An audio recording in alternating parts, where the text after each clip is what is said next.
The rally that the Peace and Justice Center held here on February 1st, 2003, remains the record for the largest peace rally in the history of the Peninsula, when 5,000 people were out here on this plaza and marching around downtown.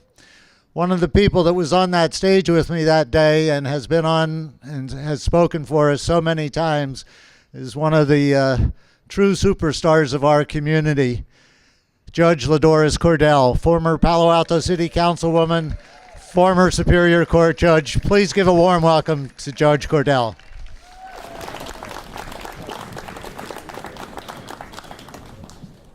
I start off with some thank yous.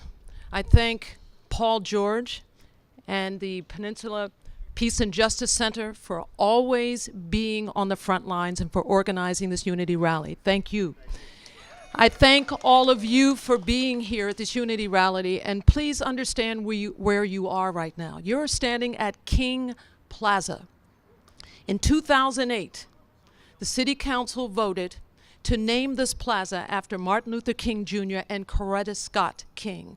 And if you, before you leave here today, and thereafter, any time, you're feeling down and feeling like, oh, you know, I really can't fight all of this, I invite you to come to King Plaza and walk over to where that plaque is. It's a gold plaque which has a quote from Martin Luther King Jr. and a quote from Coretta Scott King, who each of these quotes will inspire you to keep up the fight.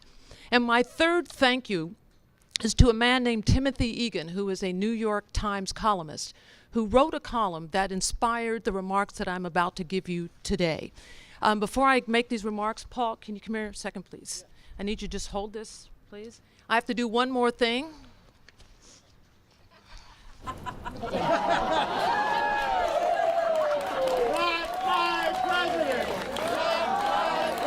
All right.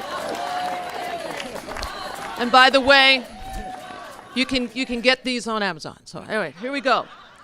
Tomorrow, 538 United States citizens will cast their votes for the next president of the United States.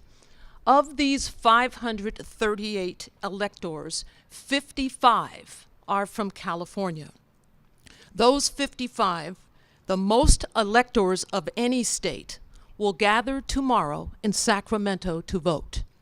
If it turns out that at least 1/2 plus 1, 270, electors vote for Trump, then he will be our 45th president. Should that happen, on Monday, January 20th, 2017, he will be sworn in at the U.S. Capitol and then proceed to walk the 15 blocks down Pennsylvania Avenue to the White House. On that walk, he will pass the National Archives building, where the Constitution, the Declaration of Independence, and the Bill of Rights are housed. I strongly encourage him, early on in his presidency, to read these documents, since all indications are that he has not yet done so.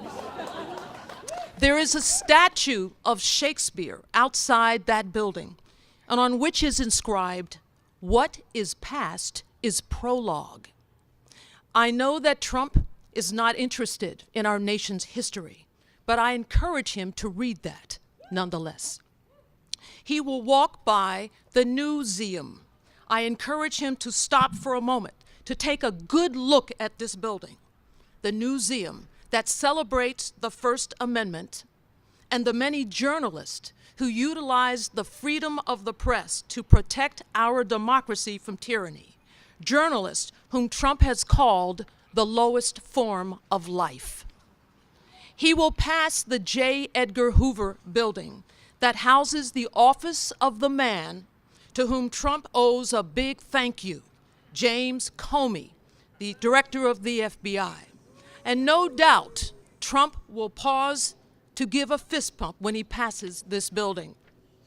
Across the street, he will pass the Robert F. Kennedy Department of Justice building, a department that will be led by Senator Jeff Sessions if Trump has his way. Sessions is an advocate of police surveillance, of anti-immigration policies, and whose racist views blocked him from becoming a federal court judge. Next, Trump will walk past the old post office building that he has transformed into the Trump International Hotel. Trump leases this building from the General Services Administration that will be headed by someone of his choosing. He is likely to give this building a big salute as he passes. Near the end of Trump's route to the White House is the Treasury Department that oversees the Internal Revenue Service. He'll likely give this building a wink and a nod since he used the IRS to keep his taxes from public view. Trump will pass statues of men and women who died fighting wars for this country, who fought against slavery and other forms of oppression, and who fought for justice and equality. I urge him to stop and look at these statues sometime during the next 4 years. He might learn something. Finally, Trump will enter his latest house with its 132 rooms and 35 baths, a house that, in light of his cabinet picks, will literally make the White House all white again. Nothing about this next 4 years will be normal, so please do not normalize it.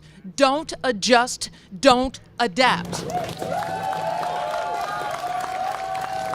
What this administration is setting out to do is not adjustable or adaptable. When Al Gore joined the parade of horribles to Trump Tower, he sent America a message that the Trump administration was normal, that it was legitimate. It isn't either. Trump suckered Gore in, and immediately thereafter, he appointed a climate change denier to lead the Environmental Protection Agency. We must not become the frogs in the pot of cold water who, as the water is slowly brought to a boil, are cooked to death. Don't for a second, not even a nanosecond, become complacent about this administration.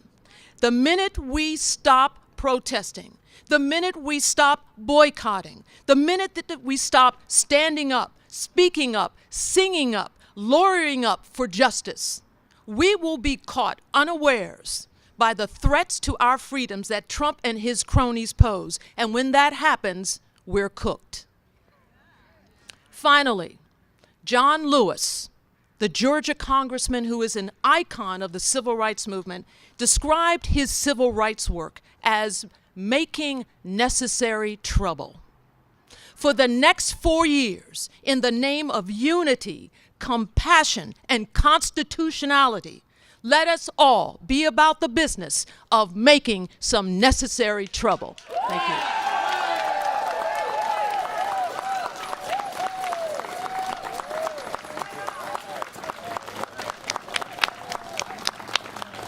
I like that.